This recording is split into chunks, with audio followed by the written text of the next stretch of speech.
হাই friends, আজি মানে সাপ্তাহিক বজাৰ হয়।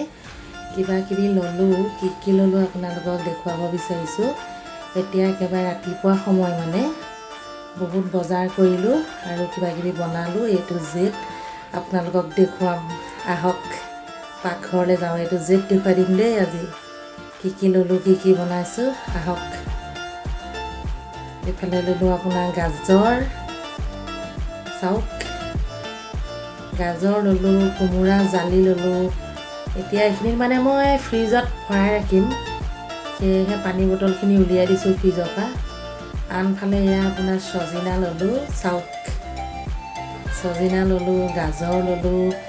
এইফালে ল'লোঁ ফ্ৰেঞ্চবিন আৰু কেঁচা ধনিয়া এয়া দেখুৱাই দিছোঁ। আৰু ল'লোঁ আপোনাৰ বিলাহী, এইয়া আৰু কিবা কিবি ল'লোঁ, চাই থাকক। কেঁচা জলকীয়া 5 কেজি ল'লোঁ। জলকীয়া মানে এসপ্তাহৰ বাবে লৈ থৈছোঁ আৰু 5 কেজি। এইফালে আপোনাৰ গাহৰি মেইন। এতিয়া কি বনাবলৈ লৈছোঁ জানেনে? গাহৰি।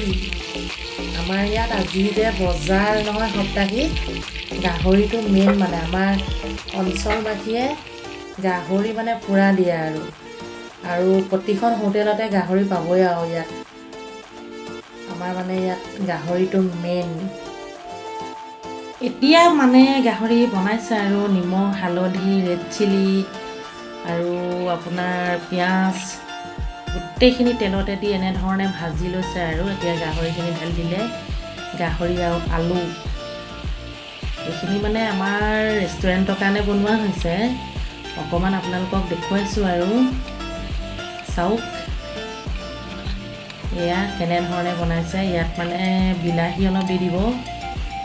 এয়া চাওকচোন কেনেকুৱা লাগিছে, কমেণ্ট কৰিব দেই।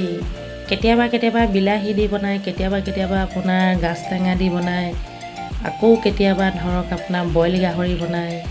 আজি অৱশ্যে বইল নহয়, এতিয়া একেবাৰে ৰাতিপুৱা সময় দেই গাইজ।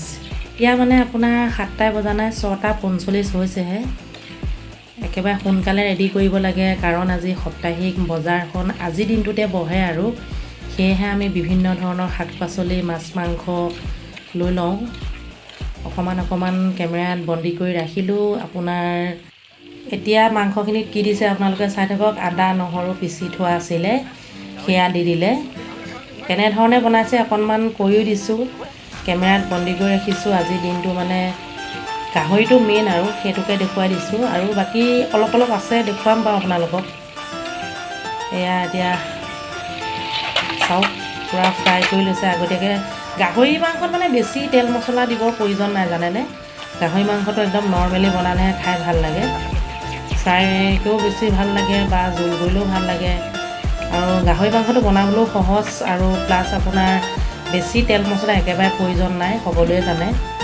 চব আদা নহৰু পিঁয়াজ জলকীয়া আৰু আপোনাৰ নিমখ হালধি ৰেড চিলি অলপ দিয়া হৈছে, কাৰণ ৰেষ্টুৰেণ্টৰ বাবে বনাইছোঁ, কালাৰটো অকণমান সুন্দৰ হ'বই লাগিব। সেয়েহে আপোনাৰ চাওক কেনেধৰণে ফ্ৰাই হৈ গৈছে, আপোনালোকক দেখুৱাই দিছোঁ। এতিয়া দি দিলে আপোনাৰ গৰম পানী, এতিয়া উতলিবলৈ দিব। 45 মিনিট কিন্তু সিজাব লাগে দেই, সেইটো আপোনালোকক বুজাই দিছোঁ। আৰু গাহৰি মাংস সদায় মানে মাছ মাংস 45 মিনিট সিজাব লাগে, ভালকৈ সিজাব লাগে। পূৰা উতলিবলৈ দিছে আপোনাৰ। শেষত ধনিয়া পাত অলপমান মাৰিব আৰু প্ৰায় হৈছে আৰু 45 মিনিট হৈ গৈছে। এইয়া চাওক কেনেকুৱা লাগিছে, প্লিজ কমেণ্টত জনাব। গাহৰি মাংসখিনি আপোনাৰ দেখিবলৈ কেনেকুৱা লাগিছে বা খাবলৈ কেনেকুৱা হ'ব বুলি ভাবিছে আপোনালোকে, প্লিজ কমেণ্ট কৰিব। আৰু কিবাকিবি বনাই আছে আপোনালোকক দেখুৱাম বাৰু। এতিয়া মই আপোনালোকক কি দেখুৱাবলৈ গৈছোঁ চাই থাকক। কাষ্টমাৰ এজনে ভাত খাব আহিছে, মই অকণমান কেমেৰাত বন্দী কৰি ৰাখিলোঁ। তেখেতে হাতখন ধুবলৈ যাওঁতেই কেমেৰাত বন্দী কৰি ৰাখিছোঁ। থালিখন কেনেকুৱা লাগিছে জনাব। আমাৰ হোটেলৰ চেলমেনগৰাকীয়ে লগাইছে, মানে যিগৰাকী চেলমেন। আমাৰ ইয়াত আকৌ মাংস ভাত 120 টকা, যিকোনো মাংস ভাতেই 120 টকাহে লওঁ দেই, বেছি নলওঁ। চাওক আপোনালোকে কোনোবা যদি মোৰ ফ্ৰেণ্ড এইফালে আহে, সোমাব আমাৰ ইয়াত, চিনাকিটো দিবহি। আৰু প্লিজ কেনেকুৱা লাগিছে ভাতৰ থালিখন কমেণ্ট কৰিব। সকলোকে মৰম আৰু সম্ভাষণ জনালোঁ। আজিলৈ আহিছোঁ, বহুত আশাৰে বাট চাই ৰ'লোঁ আপোনালোকে কমেণ্ট কৰিব বুলি। আৰু সকলোখিনি কেনেকুৱা দেখিছে সকলোখিনিয়ে জনাব আপোনালোকে।